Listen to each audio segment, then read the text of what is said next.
Awesome. Thanks, Ash. Welcome, everyone, those of you joining us on Zoom and also on Facebook Live. I am Andrew Voltavine, one of the co-editors and board members here at First Matter Press. And we'd like to begin this event with a land acknowledgement. So I'm going to go ahead and read this. We honor the First Nations, Indigenous peoples, and traditional custodians of these lands, past, present, and emerging. We are curating this conversation from Portland, Oregon, traditional and ancestral lands of the Multnomah, Clackamas, Chinook, Clathemit, Tualatin, Kalapuya, Malala, and many other tribes and bands of the Columbia and Willamette regions. If you know the names of the First Nation peoples where you are, please acknowledge them now in your mind and in your heart. If you do not know their names, let this be an invitation to commit to learning those names and investing yourself in ongoing learning of these histories and the present day experiences of Indigenous people and communities where you are. In this online space that we share together today, we recognize our responsibility to center and work in solidarity with Indigenous communities and other communities negatively impacted by settler colonialism. We recognize that these words are not enough and that action and investment are required. To give you a little bit of background on First Matter Press, we were founded in 2018. We're seeking to dissolve publication barriers for first-time publishing poets and genre-bending writers. With the inclusion of the books that are in production right now, we have 12 titles available. And we're very happy to announce that we're a 501c3 nonprofit organization as of the beginning of this year. All authors retain 100% of their copyrights and royalties, and they also get the opportunity to work in collaboration with other authors, the editors, and also the featured artists that we have. So each year we have one featured artist who does the work for all of the covers so that they have a really cohesive feel. And with that, I think I'll turn it over to Ash. Thanks, Andra. I'm just going to talk a little bit here about the Convos and Cohort series. So each year, our authors who have accepted manuscripts work together in cohort along with our editors to finalize the manuscripts and take them all the way from their kind of draft state that's accepted to their final publication state. And as we all work together on these books, we often notice each year that different synchronicities and themes emerge between the titles, and it often seems like the books are working in dialogue with one another, even that's not where they started.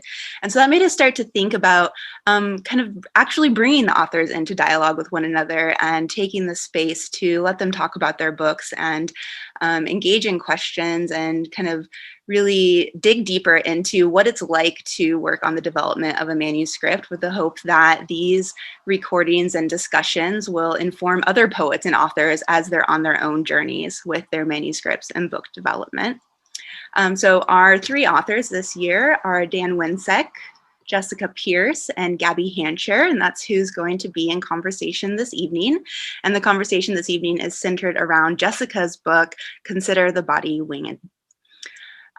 As we go through the conversation, if questions come up for you that you'd like to offer to the authors, feel free to leave those in the chat.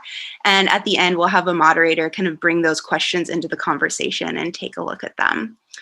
Any of the other editors have anything to add to that? No? Feeling good? Okay, so I'm going to hand you off to Carolyn to introduce Jessica. Hi, everyone. Welcome. My name is Caroline Royal, and I am, as Ash mentioned, one of the editors here.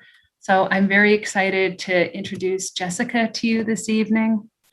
A Pushcart Prize and Best New Poets nominee, Jessica E. Pierce has poems in magazines including Calyx Journal, Bellingham Review, Tar River Poetry, Euphony, and Painted Bride Quarterly.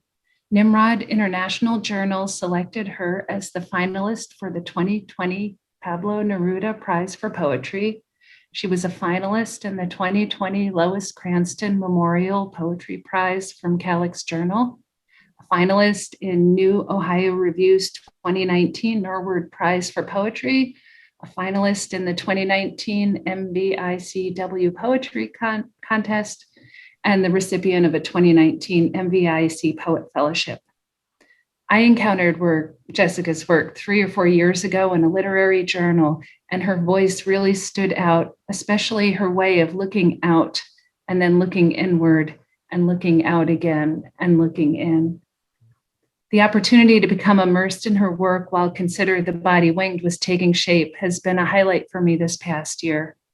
Jessica's poems celebrate the largest and smallest forms of the natural world and explore the deepest of human relationships, including the one with the self. Jessica writes from the heart. I know this because my heart leaps, clenches, twists, dances, and sings in community with hers when I read her work. Welcome, Jessica. That was so lovely. Thank you, Caroline.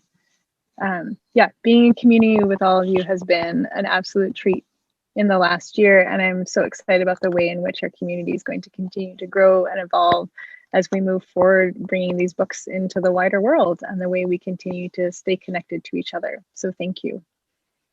Okay, I'm going to get to it. So I'm just going to wait for the slides. There we go. All right.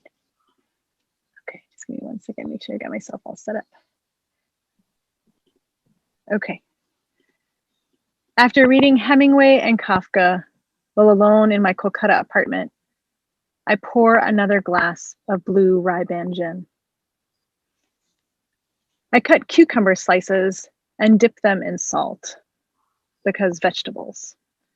Then I'm on the floor, watching the ceiling fan and considering the ads promise that blue Rai-Ban is suitable for parties, with a gentle suggestion to taste it with juices instead of having it directly. I have not added juice. The fan vibrates warm air against warmer air. It's too dark outside to tell the crows on the terrace from the sky. The dogs that roam once the sun sets sniff at the bolted door. I hear them growling all night. Bear it just a little longer. Maybe I'll unbolt the door. When you come home and find me still on the floor, huddled with a scrawny pack of mutts, the crows keeping watch from the armchairs, don't shout or kick at them. Don't ask if I'm okay. Just nudge them gently to make room next to this body. Lie down. Stay until I can gather these bones, this skin, into something I can call my own. Okay. I do often cry when I read this poem, so I'm just doing a solid front load with y'all. All right, we'll see how it goes today. And if it does, it does, because that's just part of being a person. Okay. How to visit someone you love in jail. That hallway, that damn hallway. The peeling industrial white paint, the beautiful wave particle movement of energy gone flickering and fluorescent, the scuffed linoleum, the narrow windows up against the ceiling. So many steps. So much time for the shrapnel of grief to plummet from the sky. It's almost amazing that I keep walking, except that others have walked much further. To stop walking would change nothing.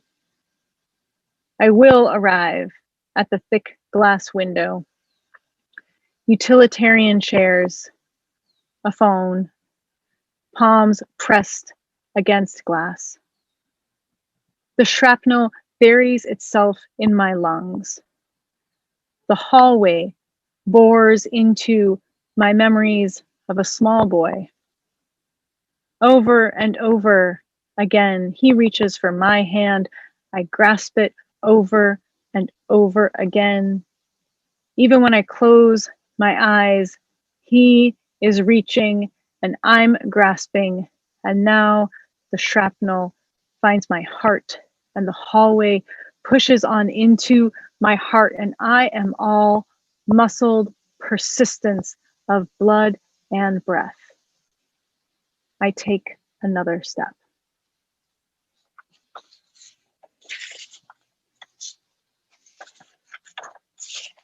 Listening to my students, who helped me a lot with the poem that I just read, actually, years ago.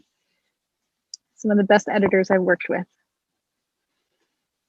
Listening to my students. Suddenly, rain shifts to hail, and sheaths of water on the ground explode with each strike of ice.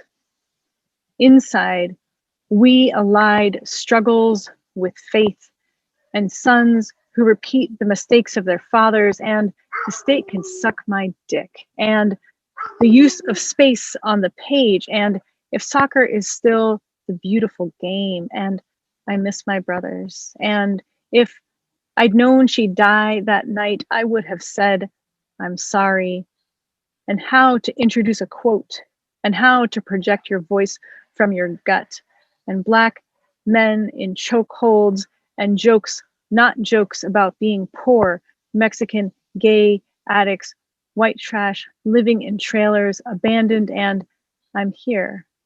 Look, Mom, you didn't mess up our lives. We've done it. We've made it, Mother. We've won. One of them places paper birds all over the building. I find them tucked against books, on top of the microwave, in desk drawers. I don't ask who it is. I do take home as many as I can find.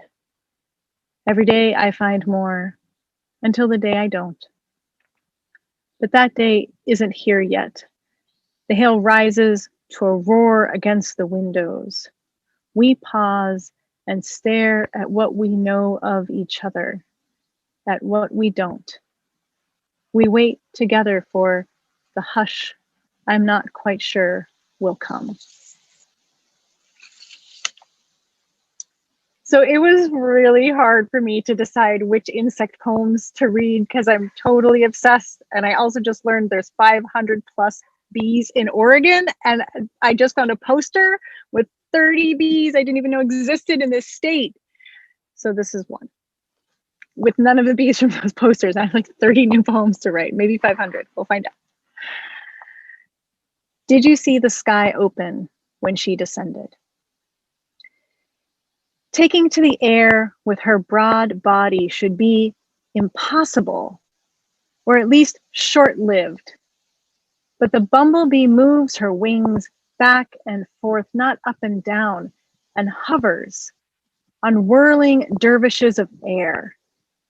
As I read the leaflet I just found on my car, public notice issued, epistle to the damned 14-day notice. I don't know how many days she has left of her roughly allotted month. So she might be here, or she might not be, when a supremely frustrated God cleaves the hollows under Ohio, USA, as promised by whoever typed out these hyper-capitalized proclamations and attempted to evangelize me via my windshield. A large earthquake, buildings and dams dashed to pieces, water burst forth through gates equals floods, destruction, death equals massive. I'm glad I don't live in Ohio, though the writer does imply that this damnation could reach beyond. Either way, I am glad. This humble bee has clung, clings, will cling until she can't anymore. To flower upon flower, vibrating her muscles as another blossom releases its pollen onto her robust furred back. Let what must cleave, cleave. I will not call for more sacrifices, burnt or otherwise. I raise my open hands to this creature as she moves above the surface of these waters, this earth, not as a dove or a seraphim, but as her own self, asking for nothing except vortices of air and open flowers.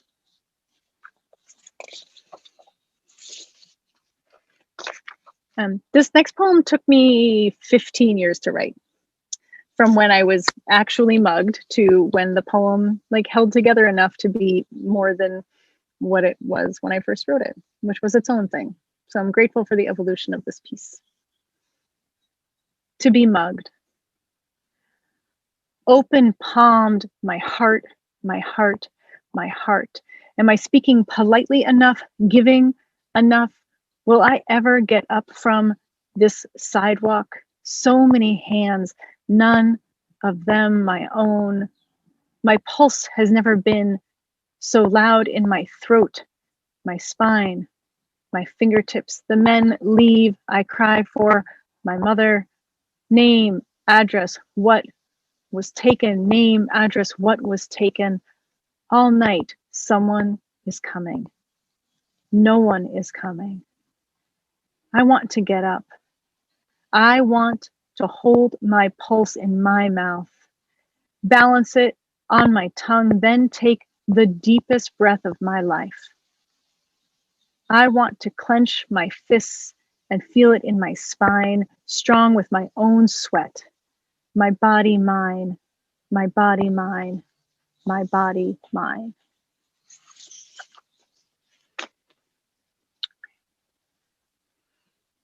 A visitation. Crouched on the hospital bed, I watch storm clouds scud over the horizon. I remember one roaming afternoon, my shadowless child self caught, stunned by great machines passing over me. Then I fell, pressing my face into the sand, afraid of their bellies full of gleaming. Here now, I hold my ground, watching my flesh soften and heave. I thought I would feel something like the rumble of a massive, sharp-toothed tool spinning out open sky above a clear cut, or like an earthquake tumbling the stones that men in my family stacked and hoped would always stand. Instead, the morning teems, falls silent, and then I'm holding a small, squalling being, bare and smooth and freely in the world, wearing the pleasure and pain of not knowing such tunnels of color, and my body is all myself, and I let out a grassy cry.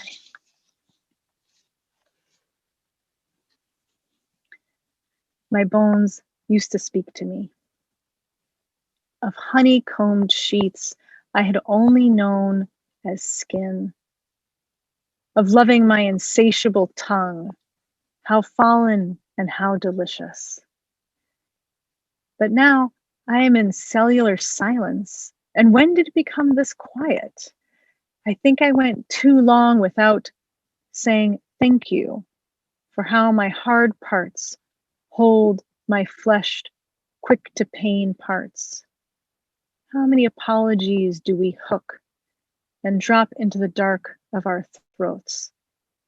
We know how much easier it is when we release them into slipstreams, and yet I rub my hands along this scabbard of a body, as though one more touch will coax susurrations of marrow to the surface.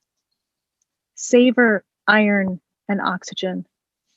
Quench your own thirst.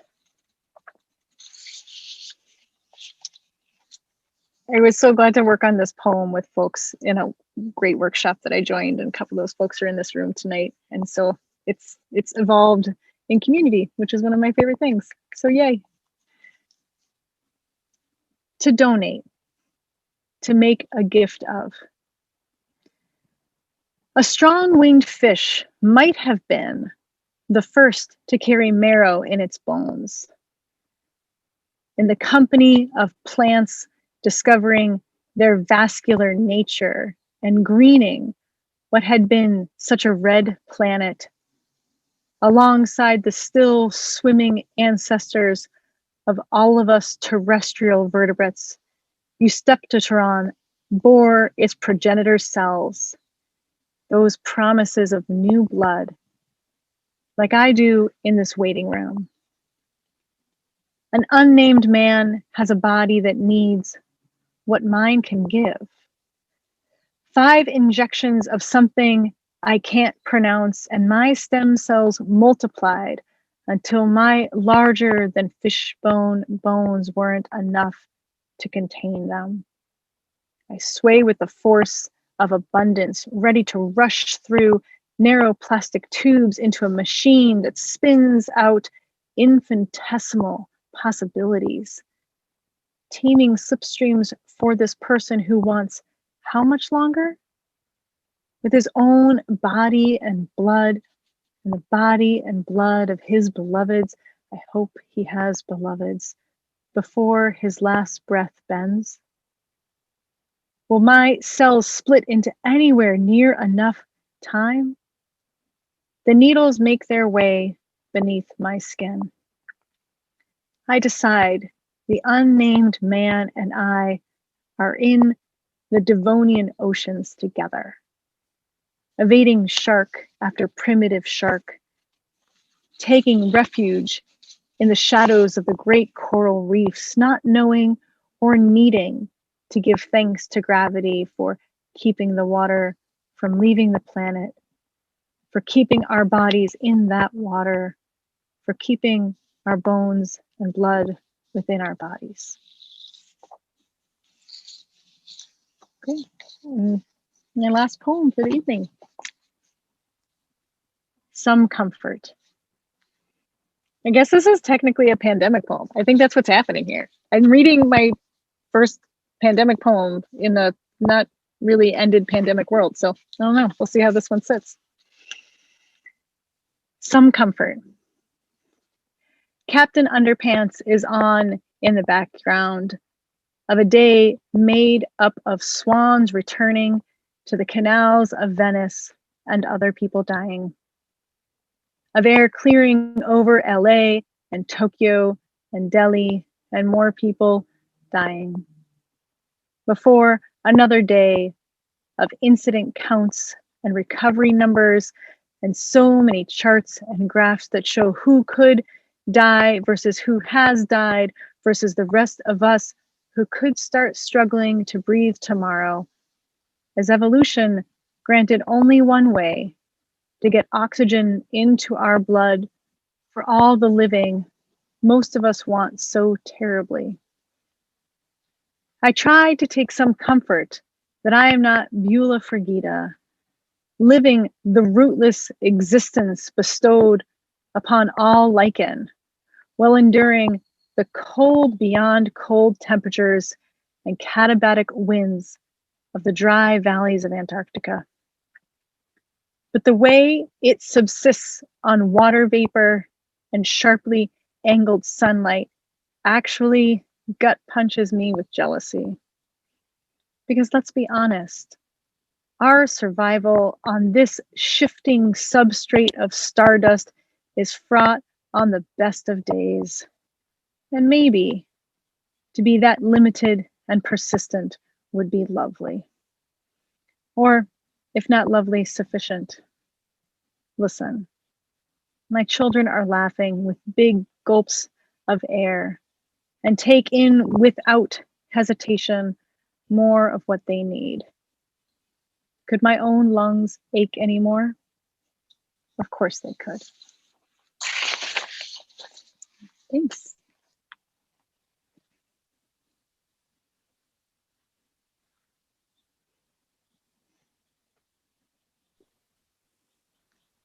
Hi, I see you. Thanks so much. It's my mom, it's my dad, my mom and dad. Lauren, do you want to open up our conversation here? Yes, thank you so much, Jessica. That was beautiful. So we're going to move into our conversation between the three authors of this year. And yeah, take it away.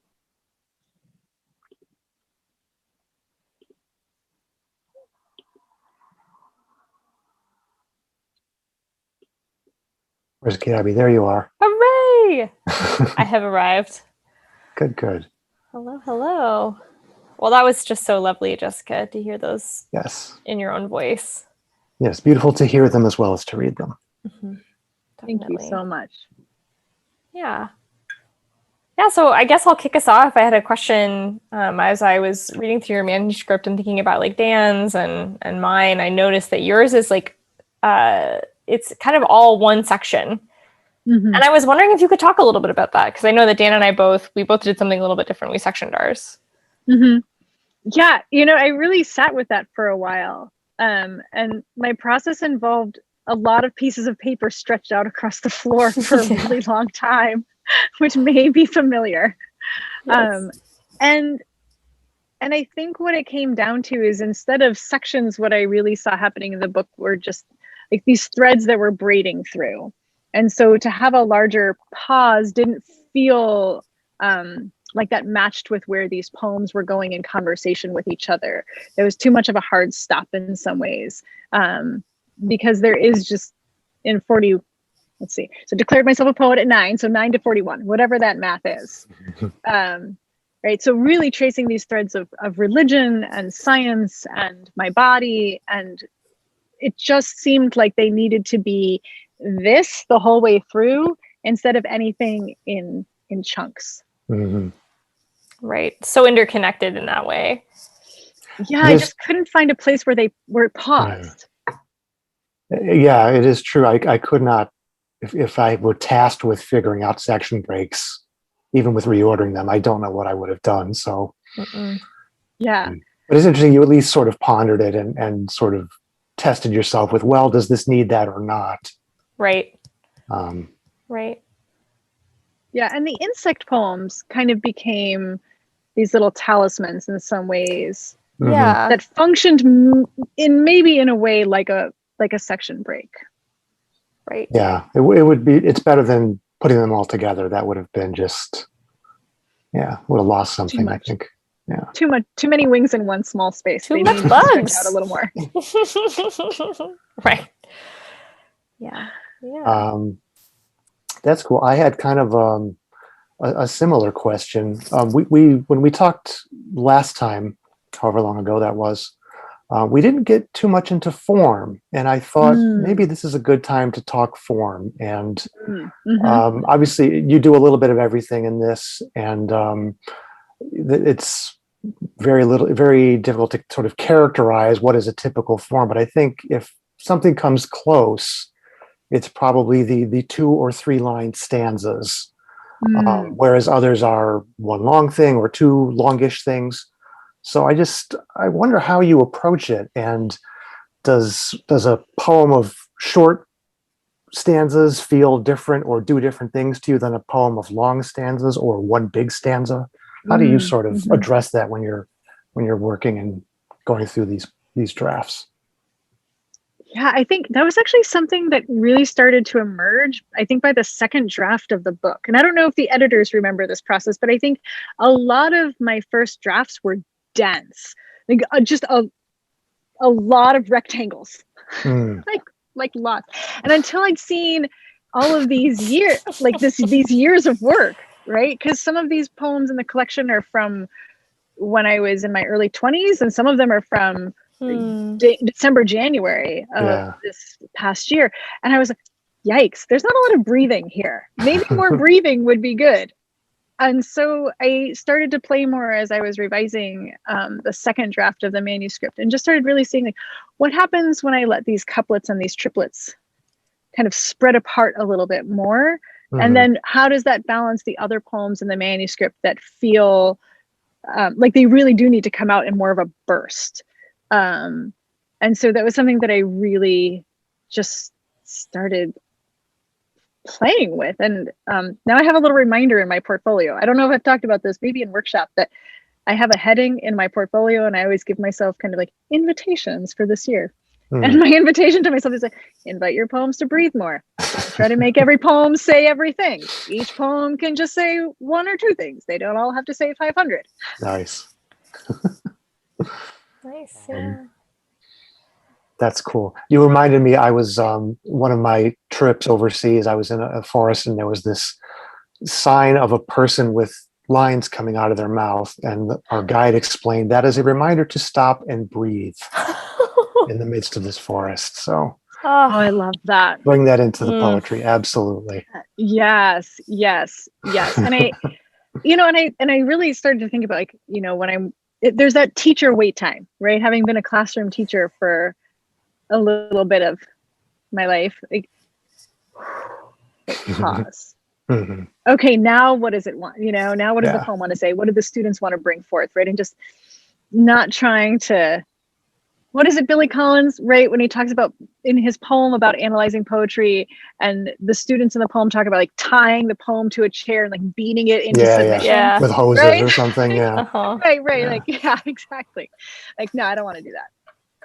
Well, let me follow up on that real quick. So how much of your lineation comes about with you actually reading it aloud and hearing it versus all in your head? Yeah, definitely am a reader alouder. That's a thing. And I did actually read every single poem in this manuscript out loud before I submitted my final draft. So I set aside a whole weekend and just spent the weekend reading them to myself in a room. And so I also think a lot about, in the course of working with other poets in my writing life, just think about pulse a lot. So not so much iambic, right? But really think about where are the stresses sitting?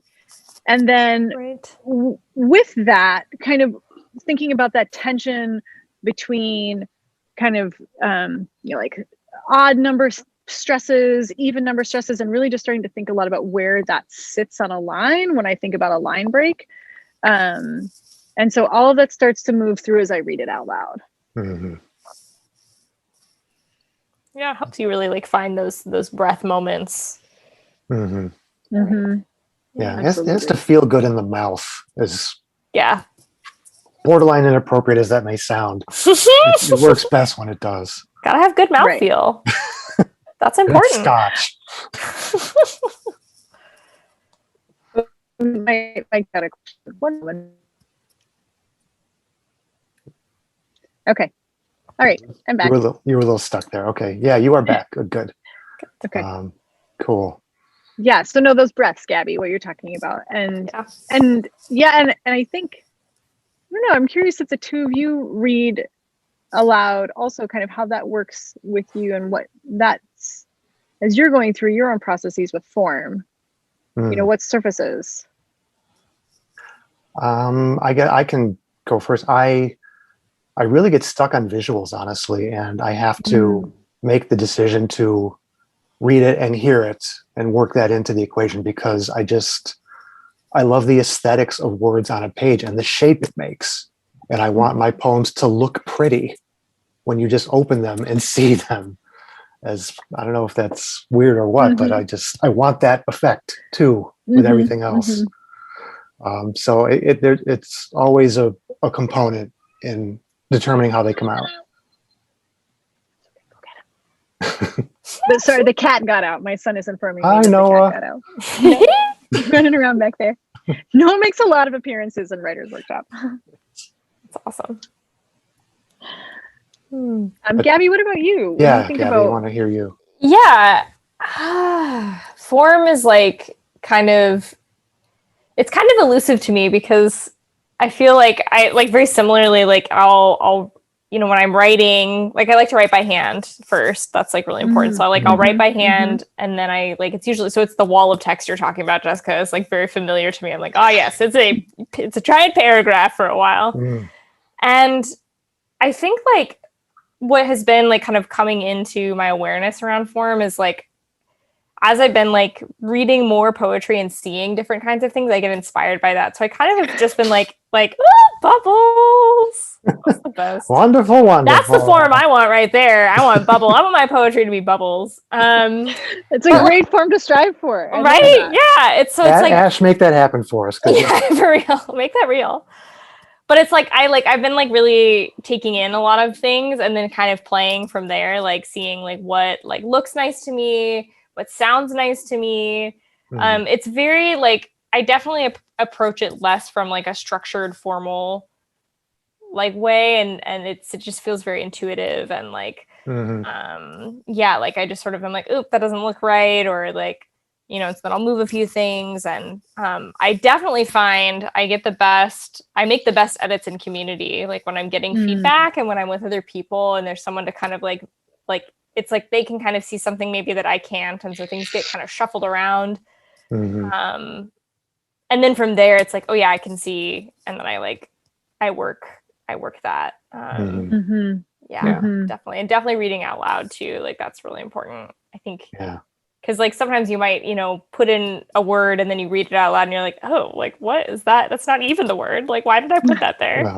Well, whenever you trip over a word in workshop, someone is always going to call you on it and go, you probably meant that to say what you actually said. You know? Like, all right, probably. Yes. I definitely hear you about the writing by hand first, though. That's something that I have always found to be a really important part of my process. And I have like an 11 by 17 sketchbook, and that's a blank page, no lines. Oh wow! And that's where all of my poems start, because I like to scrawl. Like I'm going to take up space.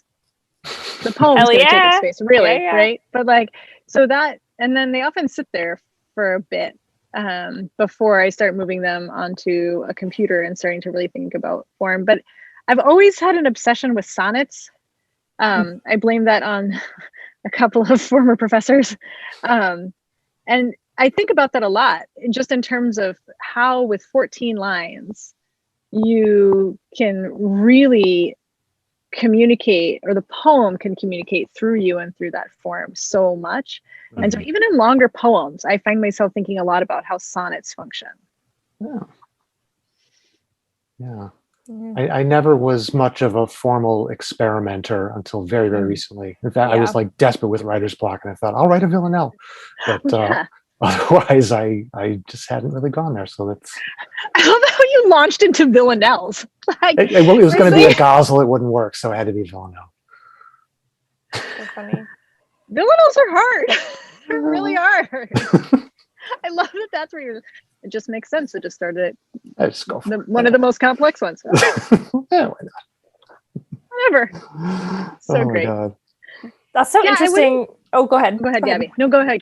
Well, it's just like what you were saying earlier about how you write on like blank white paper. Like that would be like my worst nightmare. My writing is so like it just goes like this, like down the, you know, and I'm like, oh, I can't read it. And I already can't read what I'm writing anyways. Dan, how do you write? Yeah, lines as well. Yeah. It's not always longhand. I mean, it was when I was a academic writer back in my workshop days, I would always start longhand because that seemed to just work better. And now it's like, if I'm jammed in one medium, I'll hop to the other, and that usually will kick me out and I can start doing something.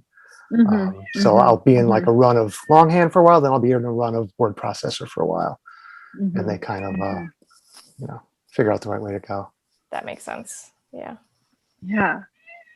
You know, I've never been like it's interesting to say that, like, I haven't worked with many forms. In fact, my first poetry professor in college, she said, "You've got a ton of imagination. You do not lack imagination. You might want to consider something resembling structure." And I was like, "You're crazy. You're crazy, Roseanne. I don't know about this." Right. But it was a really interesting opportunity to read a lot. And I didn't so much experiment. I've never, other than sonnets, the rest of them, like, I don't know.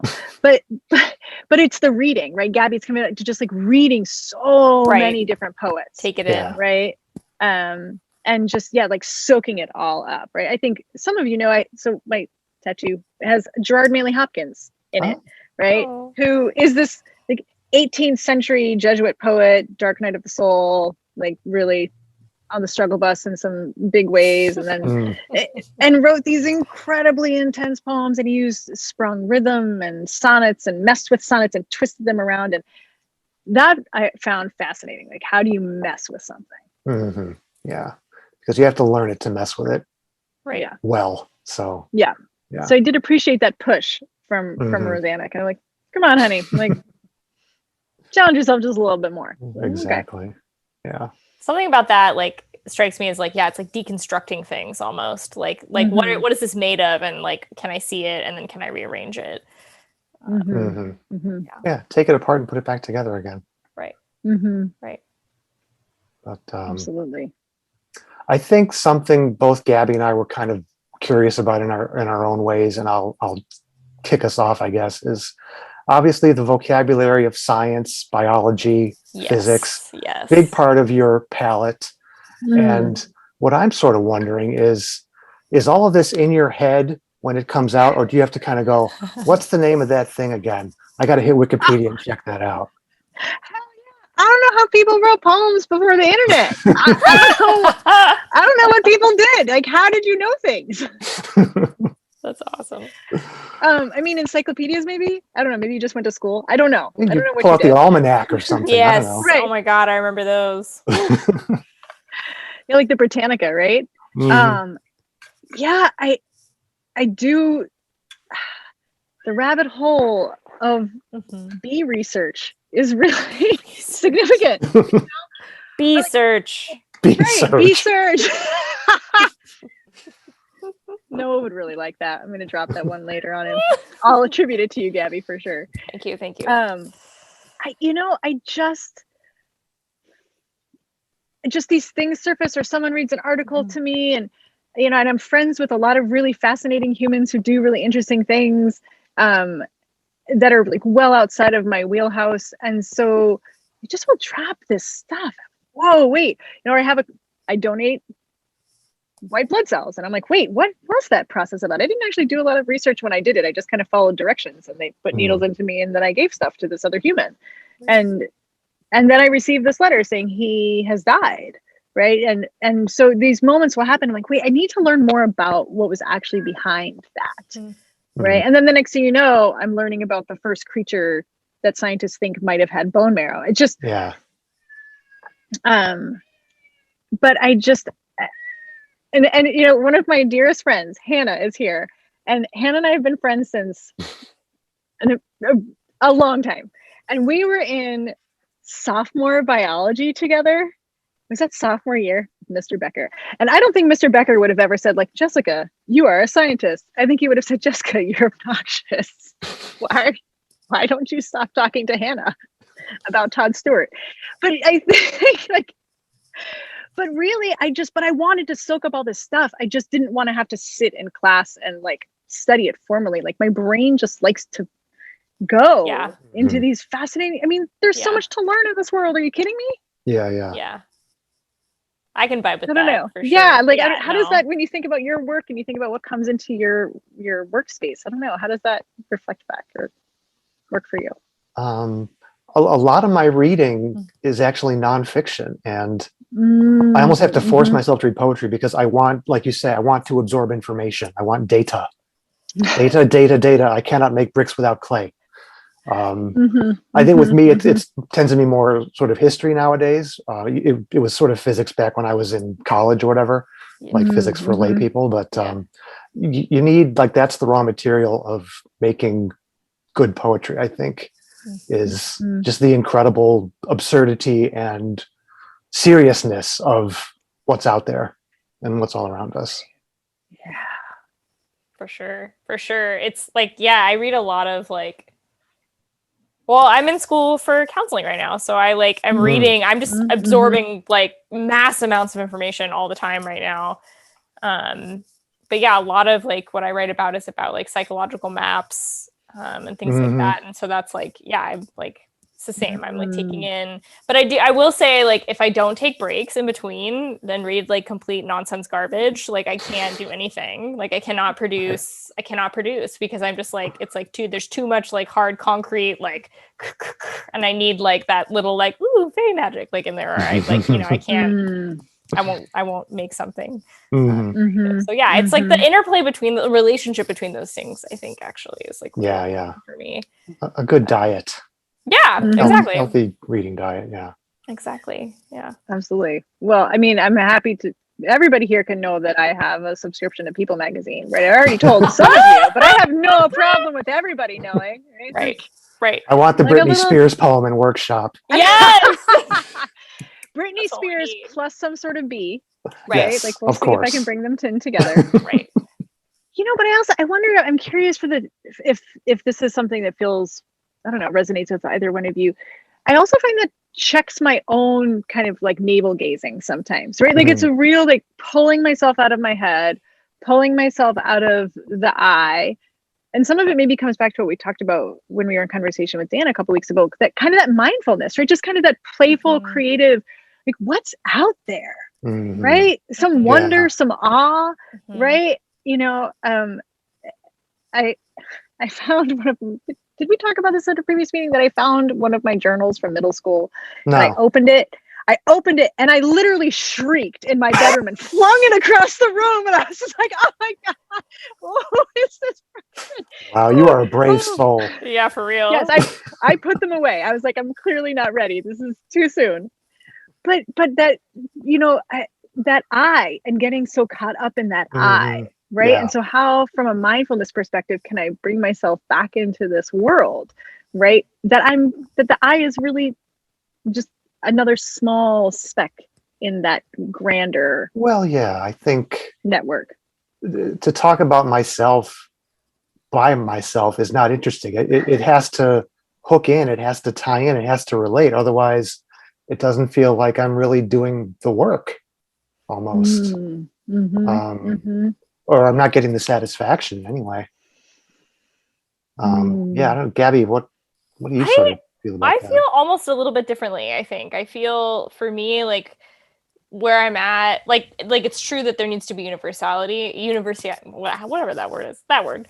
I need to connect with other things, bigger concepts. But I feel like where I'm at right now, actually, is there's so much storytelling that I need to do about myself that feels like really, really, really important. It's it's like if I like, they're like all these things that like if I don't say them somewhere, like who knows where they'll come out, right? So like poetry is a good place for that. For sure. So yeah, it's like I do feel kind of like, I was actually thinking about that the other day. I do feel kind of self-focused right now in my writing, but I don't feel ashamed of that, because I feel no, God, I would hope not. Yeah. So no, I think that's great. I mean, you if the muse is telling you anything, follow it. I mean, yeah, one day it may not happen. exactly. And then you have to resort to the internet. Exactly. Yeah, right. And that's when the research begins. When I was a graduate fiction writer, someone always said, one of my teachers would say, a medical textbook is a great idea source. Yeah. Ooh, that would be horrible to get that. True. Absolutely. Well, and Gabby, I think it's, for me, and again, mindfulness practice has really been such it's like a life expanding practice for me. And at least in my interpretation, like it's not about trying to disappear the eye, right? It's not about trying to pretend there is no eye. Like that's part of how the brain works. The brain has constructed this eye, and there's no need to like judge it or be angry about it. Like that's just part of what happens. And so then thinking about as I write, just it's the interplay, right? Like there's just this. Yeah. Right. I mean, and that's I come back to my poem. I mean, the whole point of this tattoo is like community and interconnection, and the way in which there is a singular and a universal. Yeah. And and it doesn't have to be an either or, like both and this shit. Right. Oh my God. Yeah. Like 100%. No, exactly. That's juicy. So can you, in light of all this, like we sort of started at the beginning of this talking about it a little bit, but I'm curious about like your like the roots of Catholicism and like spirituality and like these pieces as they kind of like connect to all this, like this focus on like science and physics and knowledge and like concrete, and like I'm just curious about that. Like, yeah. It's interesting. I think Lauren was also asking about kind of an insect that I feel the most connected to. And actually the spirituality, religion, they're all to me like deeply interconnected, because really what pushed me out of Catholicism was the smallness of women and femmes in that structure. Mhm. Right. I just reached a point where I was like, yeah, this doesn't work for me. But the way in which oh my gosh, Padre Gotuma just featured a poet. I'm trying to remember who it is. It might have been Natalie Diaz, who wrote a poem where she took Lot's wife and gave Lot's wife her own poem. Right. And I love thinking about that. The insect poems actually started as I was thinking about the way insects could play the roles of various like spiritual figures or aspects of spirituality in Catholicism. So thinking about Mary, thinking about the Holy Spirit, thinking about all of these really like deeply powerful images that really have roots far before Catholicism got a hold of any of it. Right. Like way before. Like the Romans didn't invent this shit. Right. So I think for me, that was really what the insects emerged. And I think the first one I wrote was the mud dauber poem, as I was really thinking about the labor of this animal, this creature, this insect, who on the surface looks so intense and scary. And then you learn, no, she's just doing her. And I think about how much fear of women and femmes there is in Catholicism, and how like just put a lid on that, right? Screw that, man. Take the lid off. I'm over it. So that's been a big part of that journey for me. Yeah. So I don't know how that when you think about your own, oh my gosh, I feel like this just turned into an on being with Krista Tippett being like, I always start with the question about what were your childhood spiritual and religious experiences, and making fun of her voice just a little bit. But I do genuinely wonder, for the two of you, if there is anything from your own life that you find filters through, either like visibly to the audience, to the reader, or just kind of in your own ponderings as you write. Mm.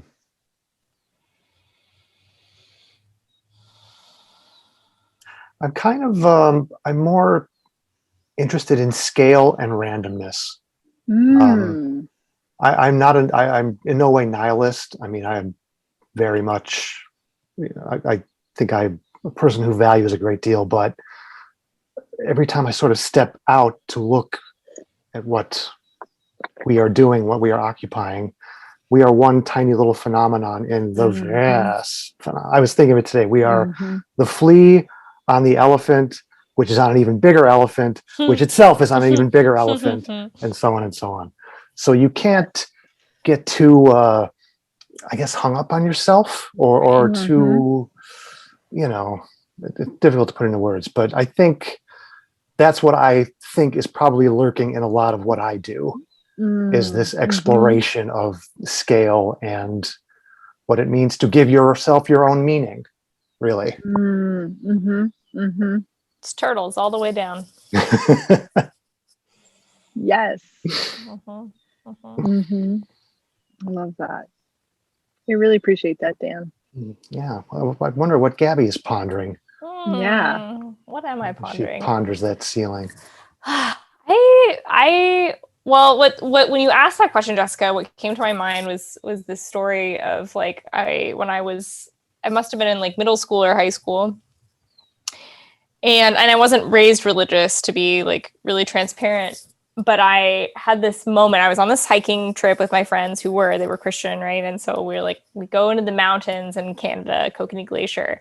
And for the first time in my life, I'm like, Jesus is real, God is real. And I'm like in these, mountains surrounded by like these streets. Like it was just like a revelation to me.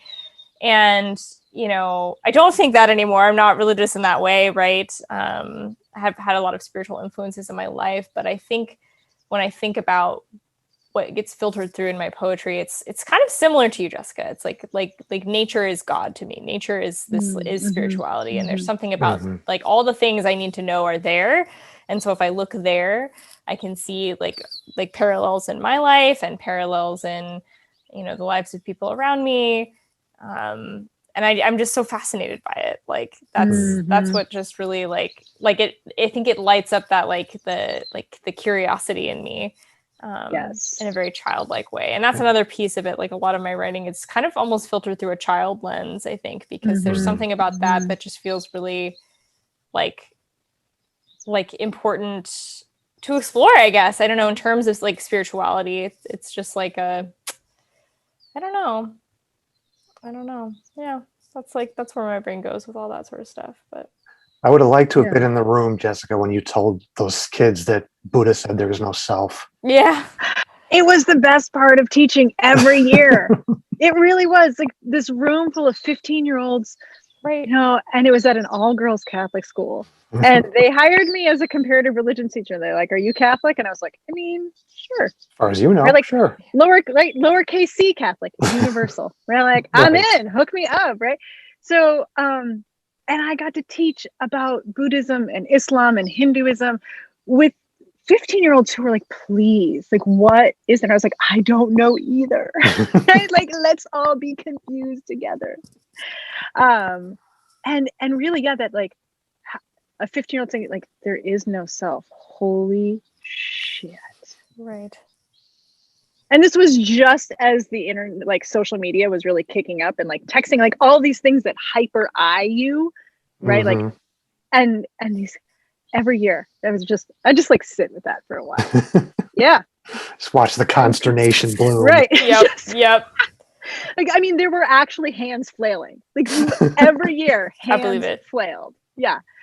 And I was a humanities, religion, and literature major. Like, I have always been drawn to the mystic poets and all traditions who really are looking at that oneness, right? And really, Dan, it's just that what you were talking about, like, it's so much bigger than we could possibly ever think it is. Right. It's so much bigger than any container we think we can make. It's so much bigger than dogma or doctrine.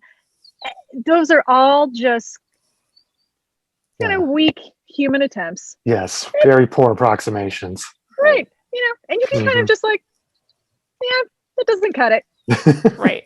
Yeah. Hey, authors, sorry to interrupt this lovely conversation. We have 3 minutes left. If anyone has any questions for Jessica, feel free to put it in the chat.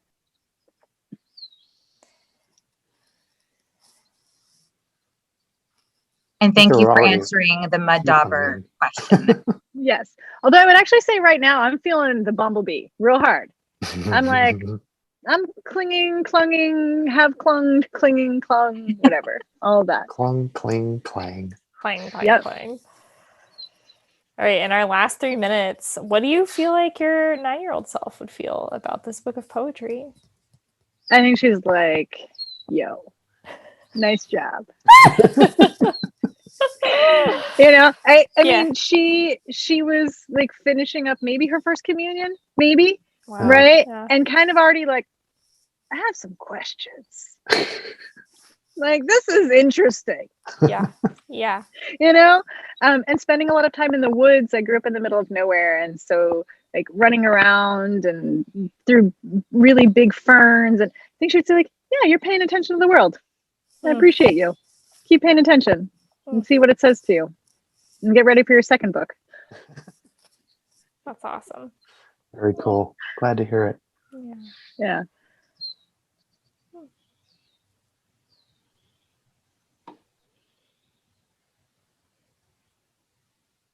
Oh, thanks, Mary Ellen. Oh. Yeah, do we have any audience questions, moderators?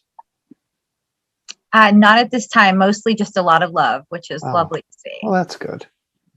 All right. I had one more question, Jessica, if you have the time. And I actually thought of this one after I was emailing you the other day, but I kind of did one more read through today, and I spent some time with the very first poem, and it struck me in a way it hadn't before, how it really feels almost like an abstract of the book or a thesis statement of the book. And I wanted to know your process in putting it there. Did that come easy? Did that take some figuring out? The first poem in the collection? The very first one, yes. Yeah, the one that ends with kind of this question about forgiveness. I don't remember. I don't know. Maybe the editors remember how that one emerged in the front, but I think there was this idea of maybe starting with some hope, right? Because there's some real kind of like eddies into like some despair and some grief and loss, right? And so kind of what little buoys could I give the reader along the way to not just get stuck? And I do think that and the first poem is also for a dear friend of mine, Bevan, and she died really suddenly. She died after getting really sick, and within a couple of months she had died. And I wrote the poem while I started it on a trip. I went to La Paz for Bevan. Like Bevan was like, she wore the socks, right? Which are like carpe fucking diem, like the whole thing. Like Bevan, soul sister, right? All the F bombs. If you know me, that's just like the world I love them. And so like sitting in La Paz and thinking about her and watching the world and just thinking, yeah, like, I don't know, what would Bevan be paying attention to right now? Yeah. You know? And so, yeah, she seemed like she belonged right in the beginning. Nice. Yeah. That works.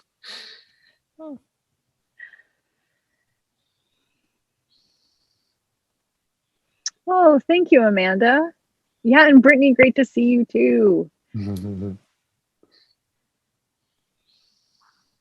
All right. Thanks so much. You did tell me, Hannah. You totally told me to pay attention. You were like, stop talking about Todd.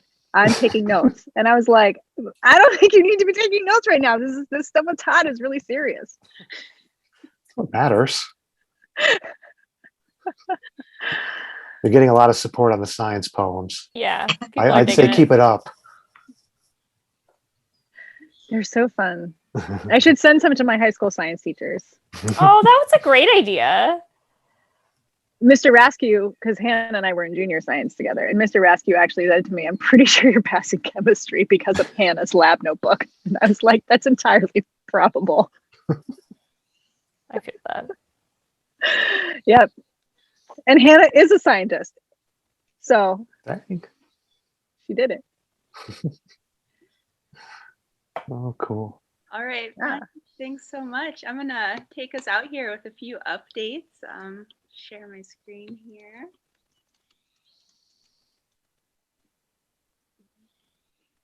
So if you enjoyed the conversation today and would like to get your hands on Jessica's or Dan's or Gabby's books as soon as you can, the pre-orders are available now on the First Matter Press website. So you can head to firstmatterpress.org to pre-order those, and that's the best way to support the authors. It helps launch their book into the world, and those will be shipping in September. And if you are a writer yourself and you have a manuscript that is finished or near finished and you'd like us to consider it for 2022, our open reading period is happening now. And so that's open, I think, into October. So you can find more details about that on the website as well. And then we'll also be back for our third Convos in Cohort. It's kind of a tongue twister there. Centering Gabby's manuscript. And does anyone have the date handy for that one? I don't have it off the top of my head.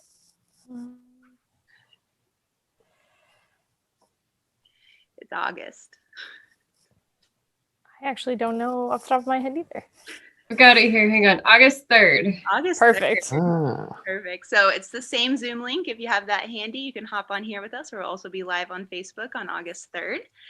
And I think that about wraps us up for this evening. So anyone else have anything to add to the mix? My FMP crew? No? This is just so lovely. Thanks so much, Jessica, for your manuscript and all of your openness about where your poems came from, and Gabby and Dan, your questions this evening. Such a wonderful conversation.